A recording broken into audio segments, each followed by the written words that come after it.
Welcome to the session, the battle between our rational mind versus emotional mind. इसको आप ये भी कह सकते हैं दिल और दिमाग की जंग, और हम सब इससे परेशान होते हैं। कुछ हम ऐसे चीज़ें कर लेते हैं अब जज्बात पे, और बाद में जाके हमें रिग्रेट होता है। हम कहते हैं कि काश हमने ऐसा नहीं बोला होता, काश हमने ऐसा नहीं किया होता, काश ये नहीं हुआ होता, wish we could go back in time and change. इस तरह की चीज़ें हम सबके साथ होती हैं, और वो क्यों होती हैं? वो ये होती है जब हमारा इमोशन माइंड हाईजैक हो जाता है और हमें कुछ समझ नहीं आ रहा होता। यूजली 90% प्रोसेसिंग रैशनल माइंड को करनी होती है, और इमोशनल माइंड के पास सिर्फ 10% प्रोसेसिंग होती है। मगर बाज़ औक़ात हमारा इमोशनल माइंड, मैंने आपको बताया था, it's really fast, it's really short sighted, and वो फ़ौरन एक्ट करता है। इट्स लाइक जैसे वो ज़िद्दी बच्चा होता है ना, उसको जो चाहिए वो चाहिए, और वो फ़ौरन एक्ट कर रहा होता है। It sees things from outside, वो अपने and blames things on others, on the environment. It's short sighted, whereas rational mind sees thing from inside and it is far sighted. वो लॉन्ग टर्म देख रहा होता है rational mind, और थोड़ा slow होता है, थोड़ा एनालाइज कर रहा हो चीज़ों को। तो जब भी हम जो इस तरह के कोई भी इवेंट होता है जो अनफेमिलियर होता है, जिससे हम नहीं फेमिलियर होते, तो हमारा इमोशनल माइंड फ़ौरन जी वो पूरा 100% प्रोसेसिंग ले लेता है, और उसमें ये होता है कि हमारी रैशनैलिटी दूर दूर तक कहीं नहीं होती। हमें सोच समझ नहीं आ रहा था, हम गुस्से से लाल हो रहे होते हैं, हमें कोई लॉजिक्स उसमें नहीं समझ में आ रही थी। हमें बस ये होता है कि वी आर राइट, जो हम कह रहे हैं वो पूरी दुनिया उस पॉइंट पे आए।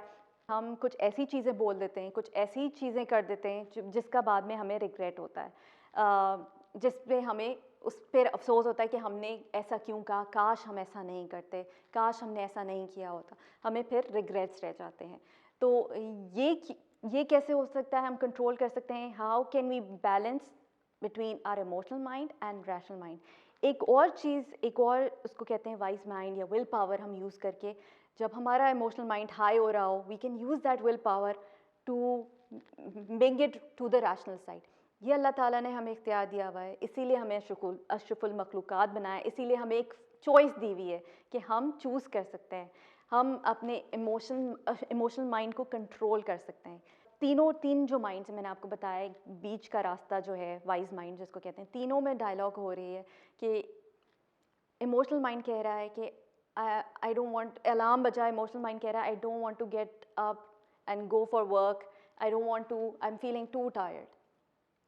Rational mind is ordering the emotional mind, you have to get up from the bed right now, it's a big day, we have to do a lot.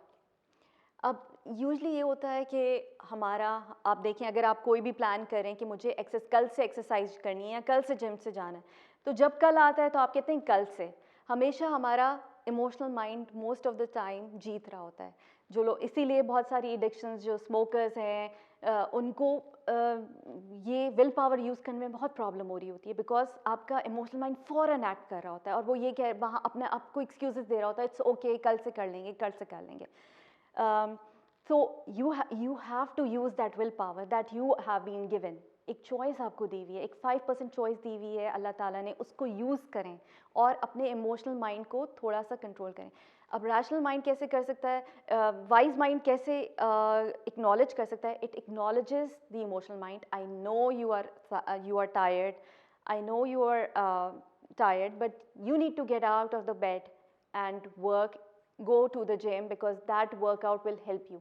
This is how you can have the internal dialogues to take control of the emotional mind. जो हम अपने अंदर dialogues भी कर रहे होते हैं, हम we let emotional mind win. हम यही कह रहे होते हैं कि इट्स ओके, हम कल से कर लेंगे, चलो आज हम we are too tired, and उसमें फिर ये इमोशनल माइंड को जो चाहिए, इट्स लाइक अ ज़िद्दी बच्चा, जो उसको ज़िद चाहिए उसको फ़ौरन चाहिए, अभी चाहिए। इसीलिए हम बहुत सारे हमारे डिसीशंस जो होते हैं वो इमोशंस के बेसिस पे हो रहे होते हैं। हम रैशनल्स को बहुत दूर रख के रैशनल्स को कह रहे होते हैं, और इमोशनल्स जो है ना, उसमें short sighted, short term gains होते हैं। जब रैशनली आप कोई डिसीजन ले रहे होते हैं, वो लॉन्ग टर्म उसके गेन्स होते हैं। तो आप रिफ्लेक्ट बैक करें, reflection is very important.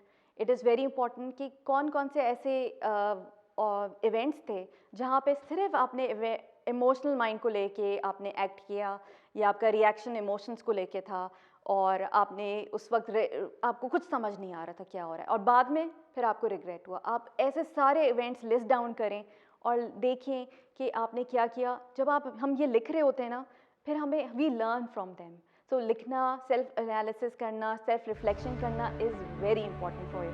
So see you in the next session.